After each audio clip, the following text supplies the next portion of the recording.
Póngase sobre sus pies. En el libro de Isaías, capítulo 9.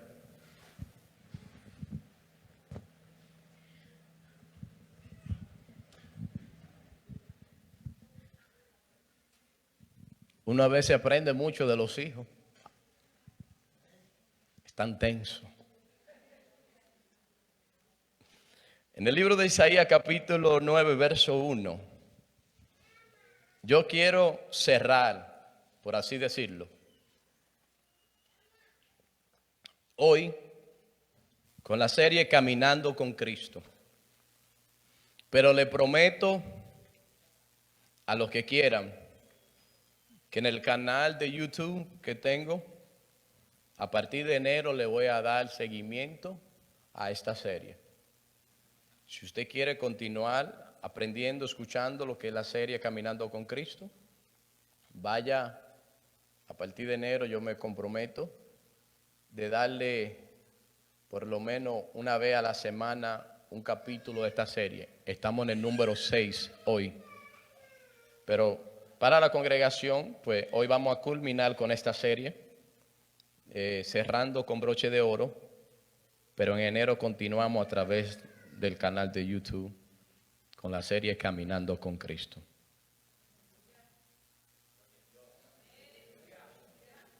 Es que YouTube tiene tantas cosas como hacer un bizcocho, cómo hacer todo de elote, tamales, chuchitos. Ahí invertimos el tiempo. Pero cuando se trata de escudriñar la palabra, alabanza al que vive y reina. Leemos la palabra bajo la comunión de Dios Padre, Dios Hijo y Dios Espíritu Santo. Gloria a Jesús. Mas no habrá para siempre oscuridad para la que está ahora en angustia, tal como la aflicción que le vino en el tiempo que livianamente tocaron la primera vez a la tierra de Zabulón y a la tierra de Neftalí. Pues al fin, diga conmigo, al fin llenará de la gloria el camino del mar de aquel lado de Jordán, de Galilea. ¿A quiénes? ¿Quiénes son los gentiles? Por si no lo sabía, nosotros somos los gentiles. Al fin llenará de esa gloria al camino del mar de aquel lado donde usted y yo estábamos esperando al Mesías. Siéntese, por favor. Dice el verso 2: el pueblo que andaba en tiniebla vio gran luz. Los que moraban en la tierra de sombra de muerte, luz le resplandeció sobre ellos.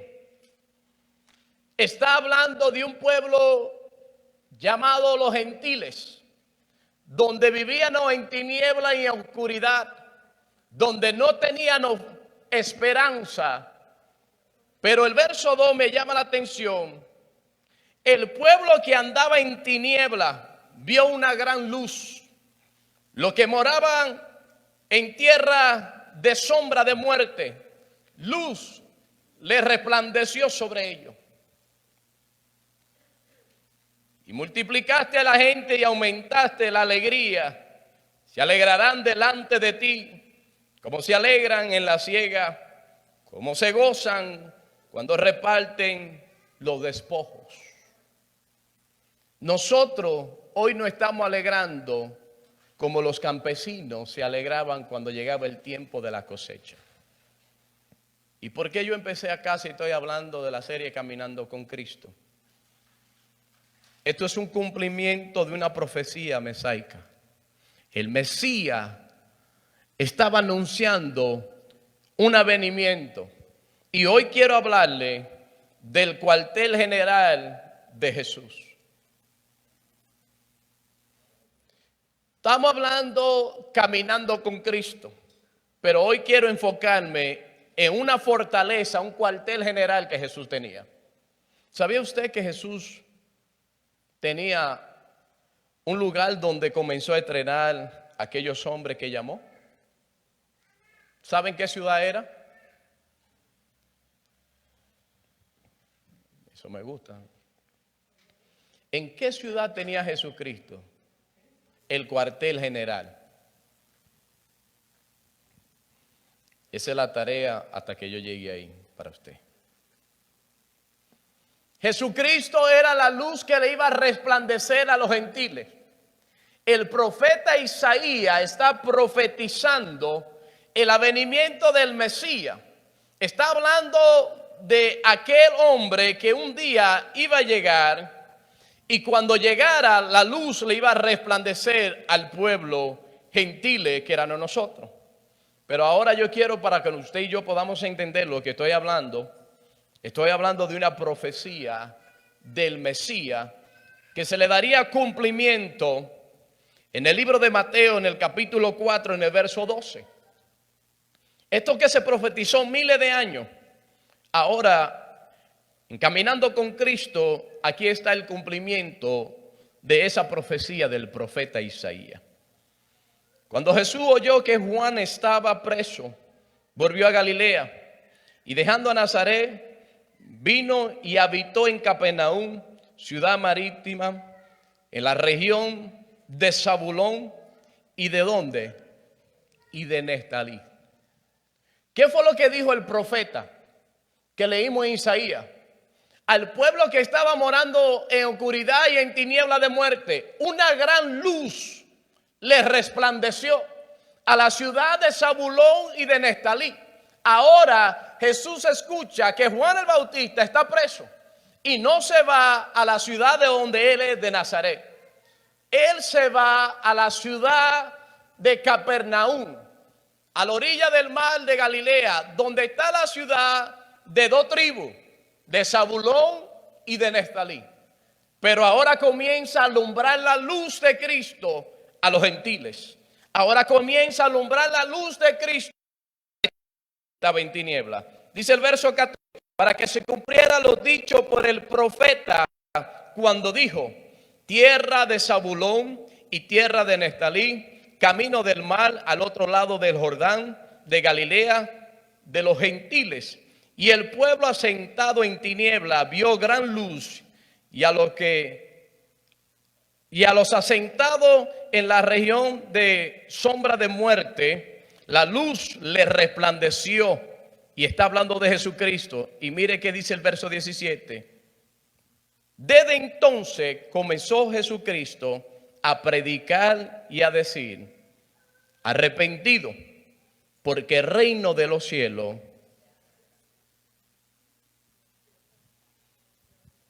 Nosotros estábamos en una ciudad como Zabulón o Neftalí, una ciudad en oscuridad y en tiniebla.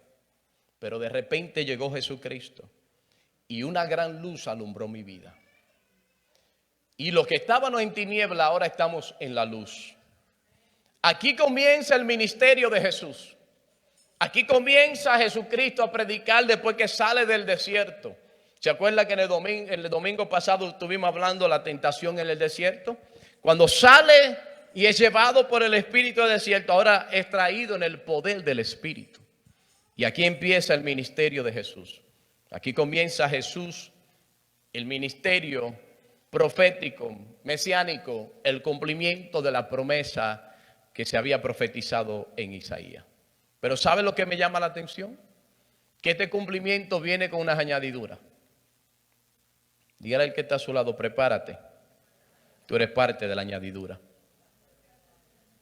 Porque no solamente él vino a los suyos y los suyos no le recibieron, sino a los que lo recibieron le dio potestad de ser llamado hijo suyo.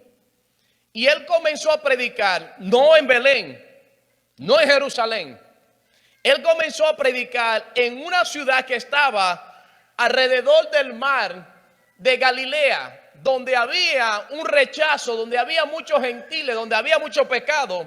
Y Jesús comenzó su ministerio a predicarle a aquellos que eran rechazados. Dios llama primeramente a lo más vil y menospreciado. ¿Y por qué? Porque eso es lo que tiene la mayor necesidad. Jesús dijo, el que está enfermo es que tiene necesidad de médico, el que está sano no. Y ellos estaban en oscuridad de muerte. Ellos estaban anhelando que llegara la promesa, la profecía, porque recuérdense que lo único que se leía en la sinagoga era el rollo, el libro. Y el de Isaías era el rollo más famoso en toda la sinagoga. Porque cada vez que Jesús entraba a una sinagoga, dice, y cogió el rollo y leyó lo que dijo el profeta Isaías. Yo creo que de todos los rollos, el rollo que más se leía en toda la sinagoga era el rollo del profeta Isaías. Porque en todos los evangelios podemos ver el cumplimiento de lo que decía Isaías. En el verso 9 del capítulo, déjeme le busco acá. En ese mismo capítulo 9, estuvimos leyendo creo que la semana pasada acerca de que un niño no ha nacido. En el verso creo que 28 del capítulo 9 de Isaías. Espérese, confirmo. Que ahí es donde voy a llevar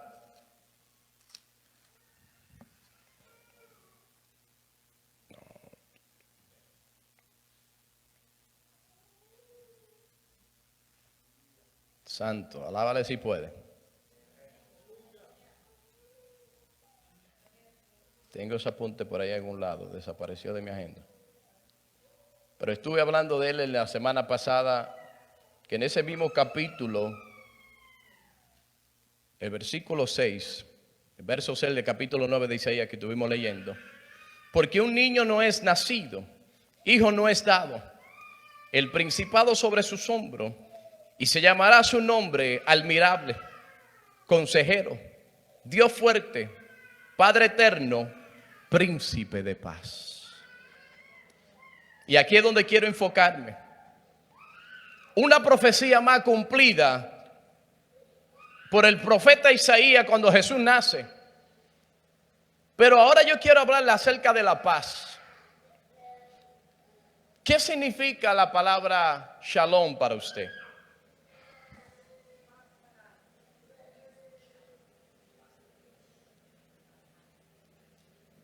Vamos a tener que coger un curso de hebreo ahora. ¿Qué significa la palabra shalom? La palabra shalom significa paz, pero tiene otro significado que me llamó la atención.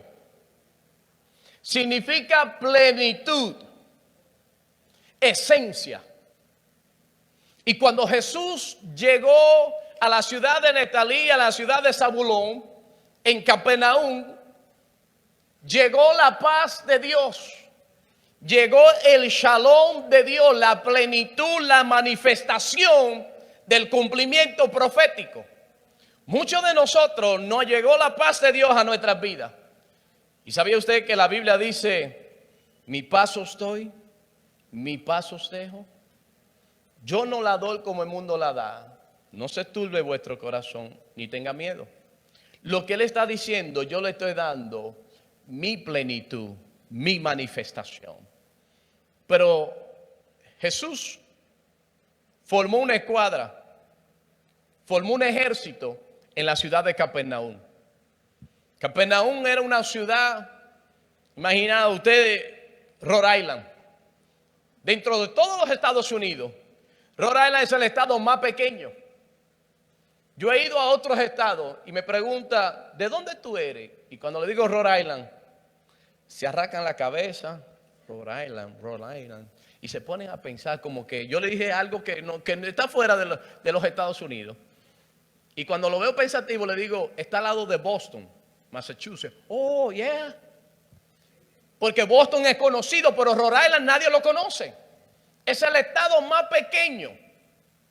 Así mismo estaba Capernaum. Zabulón y Neftalí era algo que era olvidado por los gentiles, por los judíos.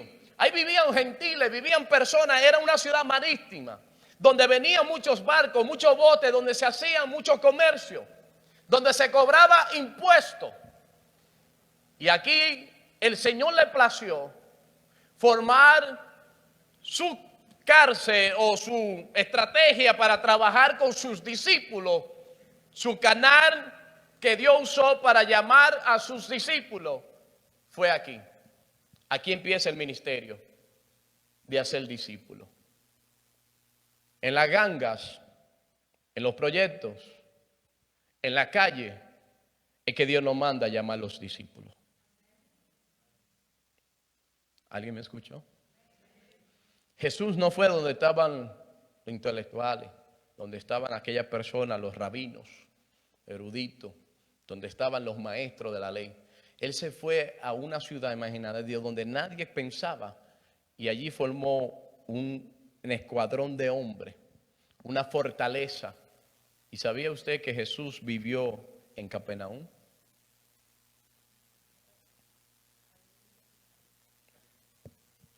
Marcos, en el capítulo 2, no habla de eso. Jesús vivió en la ciudad de Neftalí. Vamos a buscarlo porque a mí me gusta hablar y usted pueda confirmar lo que estamos hablando.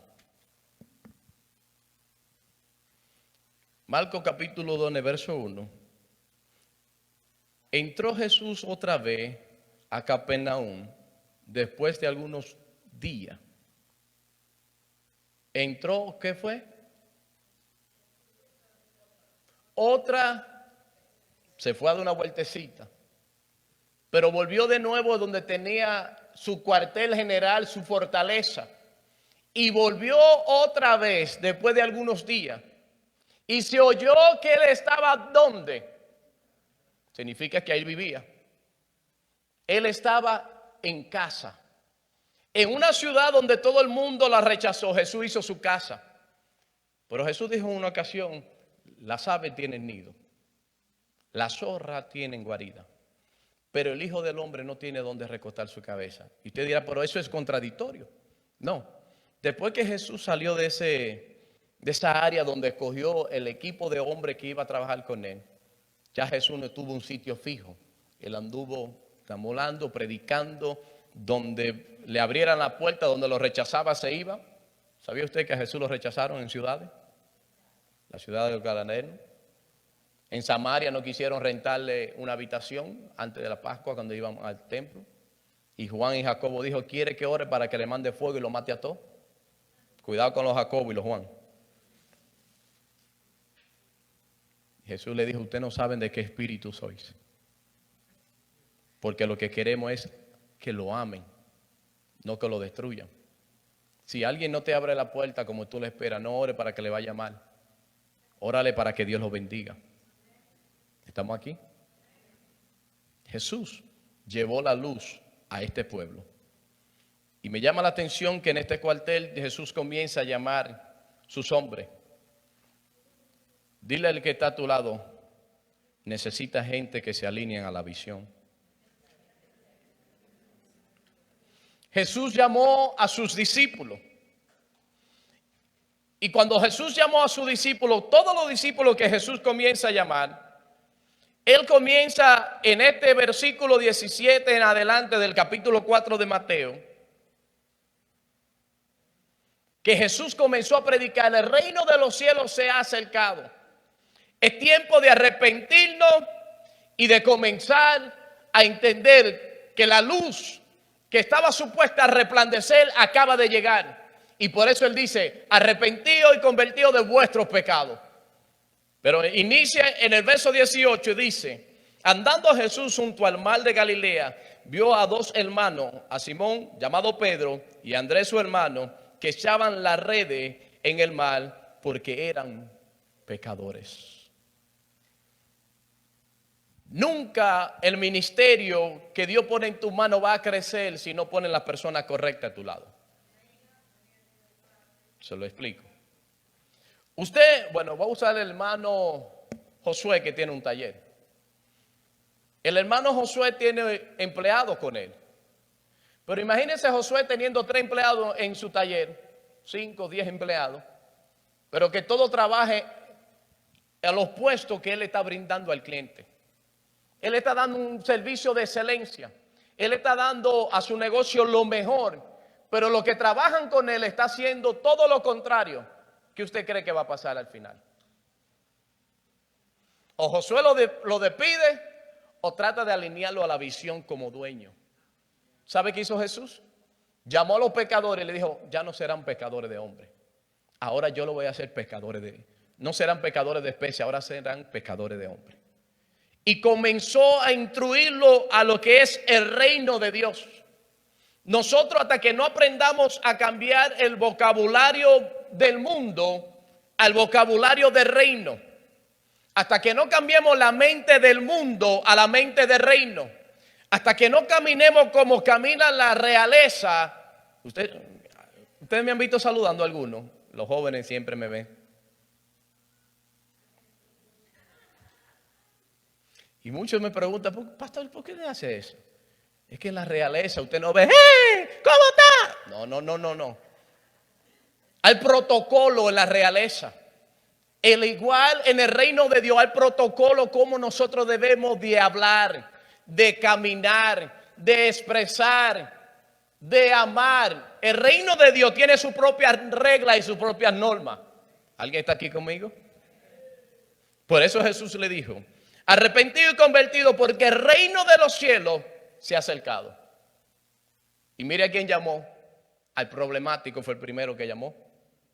Verso 18 del capítulo 4, póngamelo en pantalla para que usted lo vea usted mismo. El primero que llamó de los discípulos fue el problemático, al que andaba con la espada siempre lista para mochar la oreja. Se lo voy a decir aunque usted no lo quiere escuchar. Ya es tiempo de que deje la espada. Pastor, yo no uso la espada.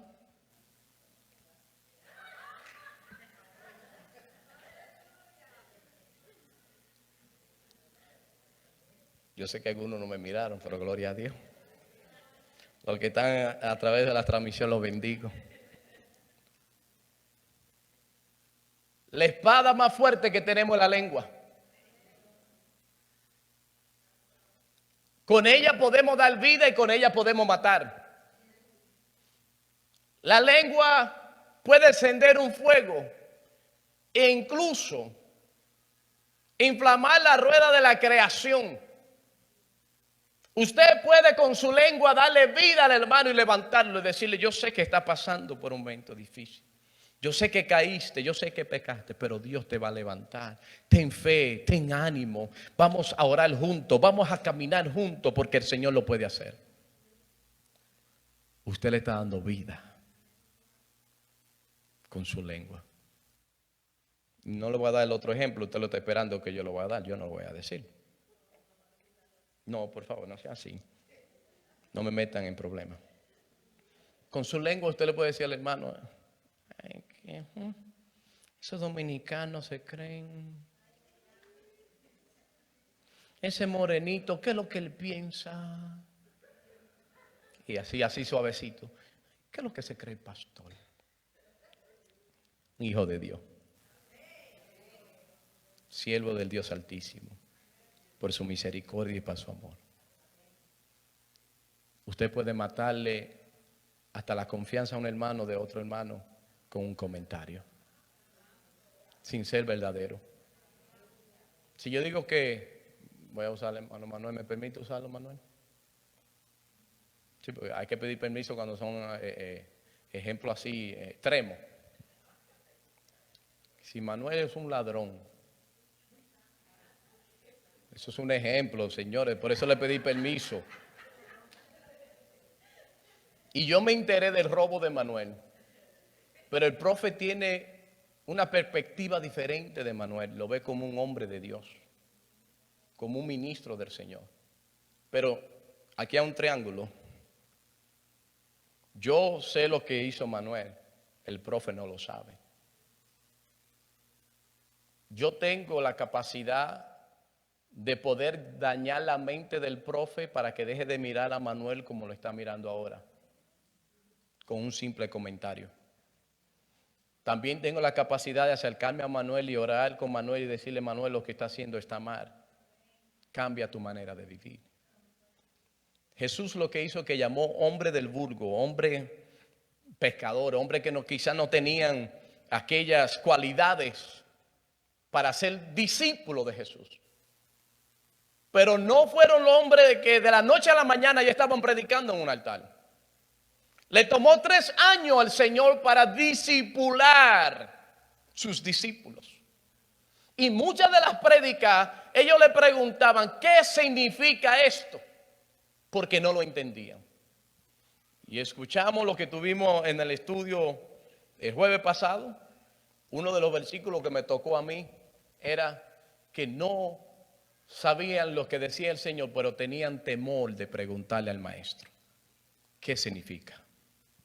Muchas veces el Señor te llama y te llama para enseñarte, para que aprenda, para que entienda que Él va a quitar todas cosas que están en ti y que están en mí para ser un verdadero discípulo de ti. Cuando Él le dijo a Pedro, ven, sígueme, Pedro no dejó la mala maña. Pedro no dejó las malas costumbres. Pedro tenía el carácter de un hombre agresivo, de un hombre que en cualquier momento se le encendía la mecha. Jesús sabía que Pedro lo iba a negar. Jesús sabía que Judas lo iba a traicionar. Jesús sabía que Jacobo y Juan no tenían misericordia. Pero lo llamó a ser sus discípulos. Pero ¿sabe qué es lo que pasa? Que los discípulos necesitamos caminar a la visión del reino. Y llegará un tiempo donde usted dejará de ser discípulo y será un líder. Pero debemos de alinearnos a la visión del reino. Pedro tuvo que pasar su proceso para entender que dentro de él todavía habían cosas del mundo. Muchas veces Dios nos mete en un proceso para que podamos entender que nosotros todavía amamos el mundo. Bueno, quizá nada más el pastor. No, que a veces yo me creo que soy de otro planeta. Muchas veces están las debilidades en nosotros, pero no queremos admitirla. Muchas veces Jesús nos llama y nos dice, yo quiero que tú seas mi discípulo. Pero para ser mi discípulo tienes que escuchar mi palabra. Porque la fe viene por el oír, y el oír ¿qué? Y eso me llama la atención, que Jesús llamó a Pedro y a Andrés, su hermano, que echaban las redes, que eran pecadores. Y le dijo, venid en pos de mí, y os haré pecadores de hombre. Y mire lo que hace un verdadero discípulo. En el verso 20 del capítulo 4 de Mateo. Ellos entonces dejaron al instante. Óigame, hay cosas que hay que dejar instantáneamente. Yo soy de los que creo que Dios trabaja en un proceso diferente con cada persona. Pero hay cosas que debemos de dejar a nosotros ahí mismo. Una decisión rotunda de nosotros dejarla en ese instante. Hay cosas que se llevará un proceso para Dios cambiar en nosotros, moldear en nosotros. Pero hay otras que no, que usted tiene que dejarla y yo tengo que dejarla. Dice que al instante dejaron las redes. Lo dejaron todo y le siguieron. Pastor, ¿qué usted quiere decir con eso? Que si todavía la pornografía te tiene atado, es tiempo de que la deje al instante.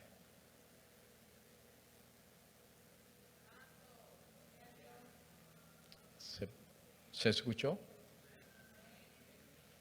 Y usted dirá, pero ya somos cristianos. Que somos cristianos no significa que todavía en nuestra vida hagan luchas y batallas. Que vengamos a la iglesia no significa que nuestra mente no llegue en dardos de fuego que tengamos que nosotros que atar y reprenderle en el nombre de Jesús. No estamos hablando con seres, con querubines, ni serafines, ni angelicales. Estamos hablando con gentes humanas que tenemos debilidades y que tenemos que pelear con ellas día a día. Jesús comenzó en aquella ciudad donde Él hizo una fortaleza a llamar hombres imperfectos para irlo perfeccionando a través del ministerio. ¿Cómo usted va a llegar a ser un verdadero líder en la iglesia Cairo? Le hago la pregunta, respóndesela usted mismo. Ahora yo le voy a decir cómo usted puede, formando parte de la visión. ¿Cuál es la visión de Cairo? Bueno, si usted es fundador de la iglesia, si usted tiene 20 años en Cairo y todavía no sabe cuál es la visión, venga el jueves que se lo voy a explicar en un minuto. La visión es simple. Como un solo cuerpo, como un solo pueblo, alcanzar al perdido y predicar conforme a su palabra. No lo que yo quiera, no lo que yo crea, no lo que me gusta escuchar, es lo que dice su palabra. Esa debe ser la visión de predicar el reino de Cristo, porque se ha acercado a nosotros.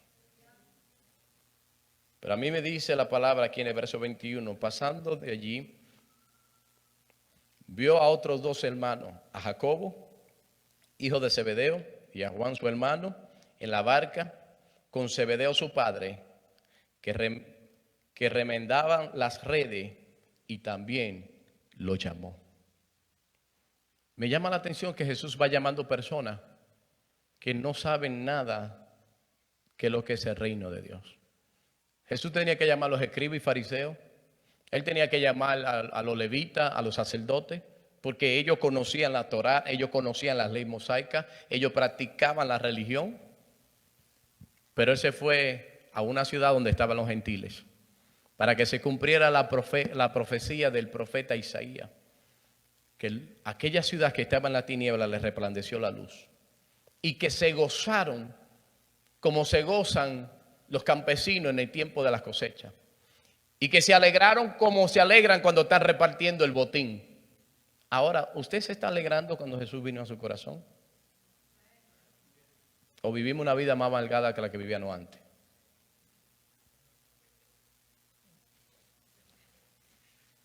Es que hay preguntas que a veces no queremos responder. Yo estoy analizando mi vida estos últimos meses y he llegado a entender que yo estoy más viejo, más cacarrabia que antes. No me miren así con cara extraña. Ninguno. ¿Cuál de ustedes se está poniendo más joven? En el espíritu, tal vez. Dicen los americanos, you're not getting any younger. Que nos estamos poniendo. Pero lo bueno de nosotros es que nosotros debemos de analizar nuestra vida, dónde debemos de mejorar. Porque no podemos ser discípulos de Jesús por 3 años y no estar listos para ir a predicar a los 3 años. El discipulado más grande, la maestría más grande la sacaron los discípulos y le tomó 3 años para ir a echar fuera demonios, para predicar el evangelio de Cristo. Hoy nosotros tenemos 5 años sentados en la iglesia y todavía no sabemos dónde queda Marcos 3:16. Mira, algunos saben. Tú ves, ahí es donde están las preguntas clave. Los que están llegando al discipulado saben de qué estoy hablando. No es Marcos, es Juan. Pero eso solamente lo entienden los discípulos que estaban alrededor de Jesús. Cuando Jesús se manifestó en el monte de la transfiguración, no se le manifestó a todos. ¿Sabe qué quiere decir eso? Que en la iglesia va a haber personas que van a tener una gloria mayor porque Dios le ha placido manifestarse. Hay personas que van a tener un conocimiento más amplio porque a Él le plació. No fue a todos los discípulos que lo llevó al monte. Habían 3 con Él. ¿Hace Jesús acepción de personas? No lo hace. Pero conforme a su entrega, a su capacidad, Él le da conforme a la medida de la fe para que usted use los dones. Si usted cree nada más que puede orar por una gente con dolor de cabeza, pues el Señor le va a dar la autoridad para que reprenda ese dolor de cabeza y sane el Señor a esa persona a través de usted. Pero si su fe aumenta, que usted cree que Dios puede hacer más que un dolor de cabeza, el Señor dice, yo lo hago porque yo soy Dios. Si tan solo creyere. Y todos estos discípulos fueron llamados, pero fueron 3 años. Podemos decir que bíblicamente a una persona le toma de 0 a ser un discípulo 3 años, si se mantiene en la palabra del Señor. Pero yo veo iglesia que le dan 3 años a la gente, pero de disciplina. Y Jesús le dio 3 años de discipulado para mandarlo, enviarlo a predicar la palabra. Lo que pasa es que tenemos un mal concepto. Pensamos que nosotros somos cristianos para venirnos a sentar a escuchar al pastor. Jesús no llamó discípulos para que lo escucharan a él hablar. Jesús llamó discípulos para capacitarlo para que fueran aquellos que van a llevar la palabra de salvación, la buena nueva.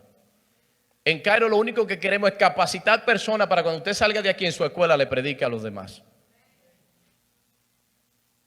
Usted sabía que Cairo no es nada más para reunirnos todo domingo y usted se vaya en su mente, en su conciencia. Ya fui a la iglesia, estoy bien con Dios. Dios nos llamó a personas para que estén bien con Él, con venir a su casa los domingos. Esto es un estilo de vida.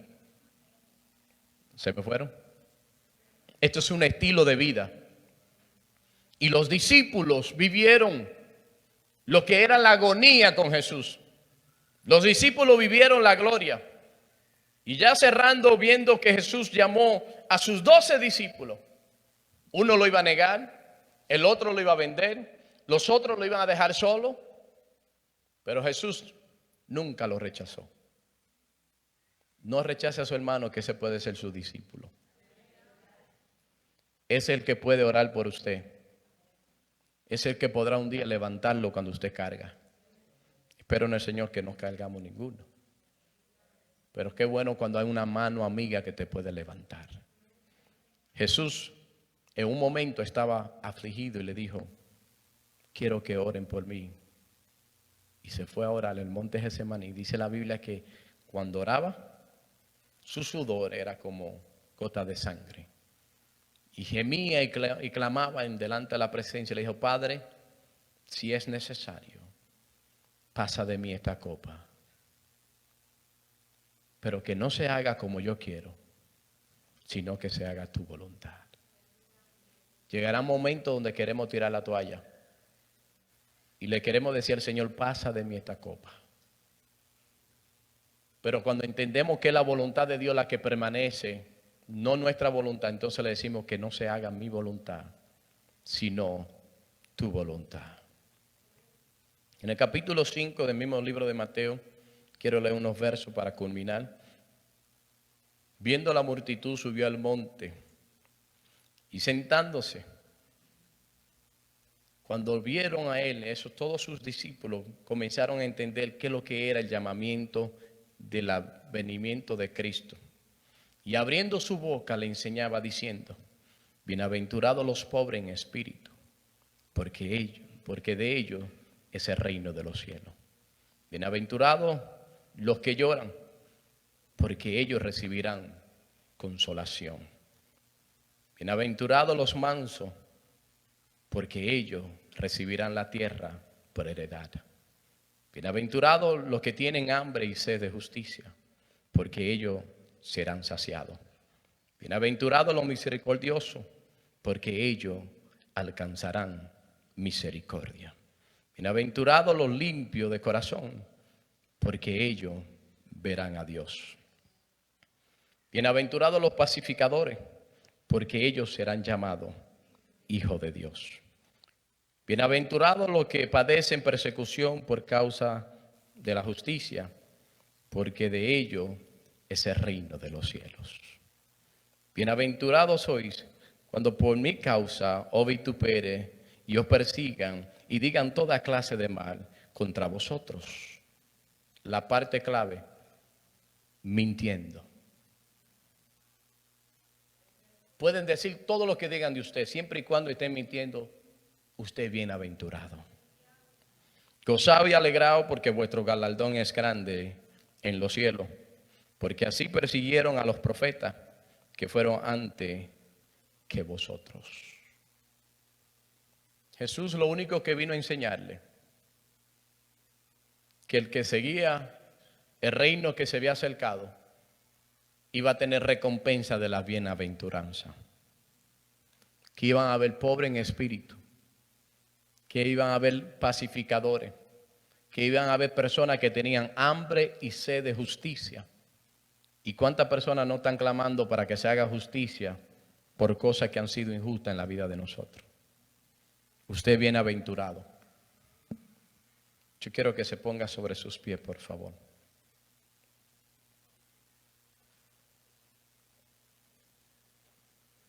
Y quiero que usted tome un minuto antes de irnos Y pregúntese, ¿estoy siendo discípulo de Jesús? ¿Estoy yo siendo discipulado por el Maestro, por su palabra? Porque la Biblia dice que en el principio era el Verbo, y el Verbo era con Dios, y el Verbo era Dios. Está hablando de su palabra. Y la palabra es Dios. Y su palabra es lo que nos va a discipular. Su palabra es lo que nos va a confrontar. Su palabra es lo que nos va a alinear al propósito y a la visión del reino. Si no cambiamos nuestra manera de pensar, no cambiaremos nuestra manera de vivir. Si pensamos como gente de reino, viviremos como gente de reino. Si pensamos como personas común y corriente, viviremos como personas común y corriente. ¿En qué etapa estás tú y estoy yo del discipulado de Jesús? ¿Estamos listos para ver la transfiguración de Jesús? ¿Estamos nosotros preparados para que Jesús nos muestre su gloria? ¿Estamos nosotros listos para que descienda Elías y Moisés en el monte de la transfiguración? ¿Será usted de esos hombres que Dios le va a placer mostrarle su gloria? De los 12 discípulos, 3 de ellos fueron elegidos, seleccionados para que vieran a Jesús, no como hombre, sino como Dios, con su gloria manifestada en ese lugar. Y Pedro dijo, bueno no sería que hiciéramos 3 ramadas, 3 ranchetas, una para Moisés, una para Elías y otra para el Señor. Porque en aquel lugar estaba la gloria misma del Señor. Pero hay que estar preparado para poder ver la gloria de Dios. Hay que estar listo para que Él se manifieste a nosotros. Yo no sé si tú vives en Neftalí o en Zabulón, pero es tiempo de que usted y yo nos mudemos a Capernaum, donde está Jesús. En Capernaum el Maestro nos está esperando para estrenarnos. En Capernaum es que está la fortaleza del cuarto general de Jesús para estrenar y capacitar a sus hijos. Es tiempo de habitar en Capernaum para que el Maestro nos llame y nos capacite conforme a su voluntad. Señor, en esta hora te damos gracias, porque a pesar de todo, yo sé que tú tienes misericordia de nosotros. Te pido en el nombre poderoso de Jesús, que ahí donde nosotros estamos, Señor, en esa ciudad que habita en tiniebla y oscuridad de muerte, que tu luz nos alumbre. Que una gran luz, la luz del Espíritu Santo, nos alumbre, para que podamos portar esa luz y podamos ser luz en medio de las tinieblas. Que podamos nosotros, Señor, ser llamados tus discípulos. Que podamos, Señor, predicarle y decirle: el reino de los cielos se ha acercado. Es tiempo de entender, Señor, que tú nos has capacitado y nos estás capacitando para que salgamos a buscar al perdido, para predicarle y decirle que Cristo viene pronto por su iglesia. Señor, en esta hora te doy gracias por cada hermano. Te doy gracias por los que están conectados. Por aquellos que no pudieron venir, tú conoces los motivos y las razones. Permite que podamos, Señor, activar los ministerios y los dones. Que podamos despejar el camino, Señor, los obstáculos que nos están impidiendo seguir tus pasos, tu pisada. Jesús, perdónanos.